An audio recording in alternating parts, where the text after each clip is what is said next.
সুপেয় পানির সংকট রয়েছে। অবৈধ ও অপরিকল্পিত স্থাপনা নির্মাণ এবং বড় বাজারের বর্জ্য ফেলার কারণে প্রশাসনের কার্যকর ভূমিকা নিশ্চিত করতে হবে। সার্বিক সহযোগিতা আমাদের ইউথ অ্যালায়েন্সের কামনা এবং আপনাদের সদস্যদের অংশগ্রহণ আমাদের এই মুভমেন্টে আমরা পাবো। তো এই প্ল্যাটফর্মটা আমরা সাতক্ষীরা প্রাণসায়ের খাল রক্ষার দাবিতে একটি বড় মুভমেন্ট সাতক্ষীরায় আমরা করতে চাই। তো এই পর্যায়ে আমি অনুরোধ জানাচ্ছি আমাদের এই বেসরকারি উন্নয়ন সংস্থা সিডোর বাস্তবায়নে অ্যাকশন ফর ট্রান্সফরমেশন প্রকল্পের আওতায় অ্যাকশন এইড বাংলাদেশের সহযোগিতায় সাতক্ষীরা ইউথ অ্যালায়েন্সের আয়োজনে প্রাণসায়ের খাল রক্ষায় যুব সমাজের দাবি ও কর্ম পরিকল্পনা বিষয়ক প্রেস কনফারেন্সে সকলকে স্বাগত জানাচ্ছি। সেই সাথে আপনাদের স্বতঃস্ফূর্ত উপস্থিতির জন্য জানাই আন্তরিক ধন্যবাদ এবং কৃতজ্ঞতা।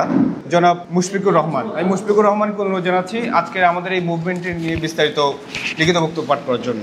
গুরুত্বপূর্ণ জলাধার। ব্রিটিশ আমলে স্থানীয় জমিদার প্রাণনাথ রায় চৌধুরী শহরের উন্নয়ন, নৌশ দখল, আবর্জনা ফেলা, অবৈধ ও অপরিকল্পিত স্থাপনা নির্মাণ এবং বড় বাজারের বর্জ্য ফেলার কারণে সুপেয় পানির সংকট রয়েছে। উক্ত সমস্যা সমাধান কল্পে প্রশাসনের কার্যকর ভূমিকা নিশ্চিত করতে হবে। সার্বিক সহযোগিতায় ফিরে আসুক প্রাণসায়ের গতিময়তা এবং নান্দনিক ও দূষণমুক্ত হোক।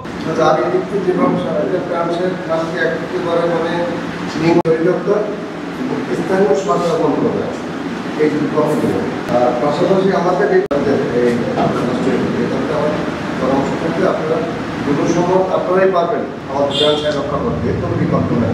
প্রাণসায় খাল রক্ষণাবেক্ষণ বা এ করার জন্য তদারকি করার জন্য একটা কমিটি করা যায় কিনা, সমাজের সমন্বয়ে একটা তদারকি কমিটি গঠন, যেটা আপনি বললেন ঠিক তার আদলেই যেখানে স্থানীয়। ধন্যবাদ।